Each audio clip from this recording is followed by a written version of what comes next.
And welcome back to Pure Nebraska. Mondays here on the program, we like to hear from the farm organization called the Alliance for the Future of Agriculture in Nebraska, or AFAN.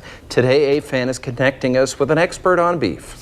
Yeah, joining us now with more is Adam Wegner. He is the Director of Marketing for the Nebraska Beef Council. Thank you for being here today, Adam. It's great to be with you. Yeah, good morning. Good morning. How was your drive today? A little bit foggy, but we'll take the moisture, so it's kind of nice to have that. Thanks for making the effort. Sure, you bet. We appreciate it. Well, you're going to talk today about value cuts of beef, including sirloin, and I think we're all looking for a good value and ways to feed our family. So what are some of those? Yeah, well, what's kind of good news right now is that the price of beef has dropped about 10% from last year. Most people may not fully recognize that yet, but as we move, especially into this summer, we'll really start to see some good value for beef at the supermarket.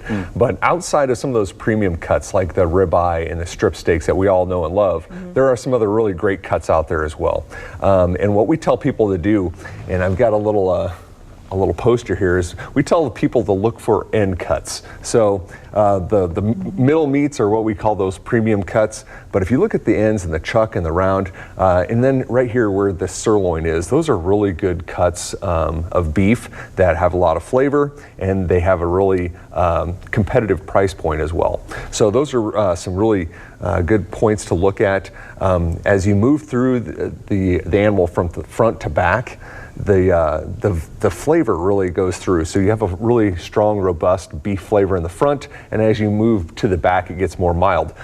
So that's why you're going to really find up in here are those flavors that we really like.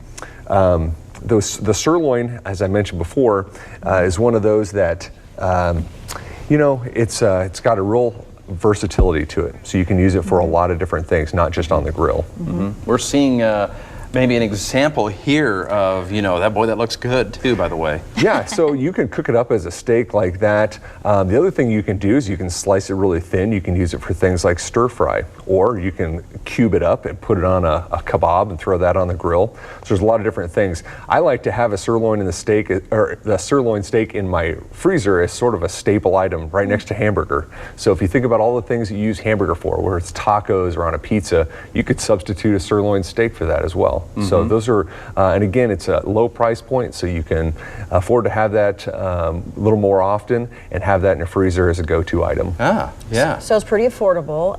Any other cuts of beef that people should have on hand, do you think? When we talk about the chuck, you've got a roast. The rounds have a roast that are really good in the crock pot, very convenient. You put it in there, forget about it, right? And, when you get back home from work, it's ready to go for you. So those are really good cuts as well. And then, of course, the flat iron steak is a steak that comes out of that shoulder cut as well. So kind of a premium cut that's buried there, the hidden gem, as we call it, that can be a really great value as well. So you look for those, but the biggest thing that we tell people is to talk to your butcher. So when you go to the store, ask that butcher, hey, what do you have on special right now? And they'll help guide you in that way. Good advice. Yes. Adam, thank you for coming in. We appreciate it. Hey, it's my pleasure. Yeah, thanks for helping us save a little money too. You got it. All right, thanks, Adam.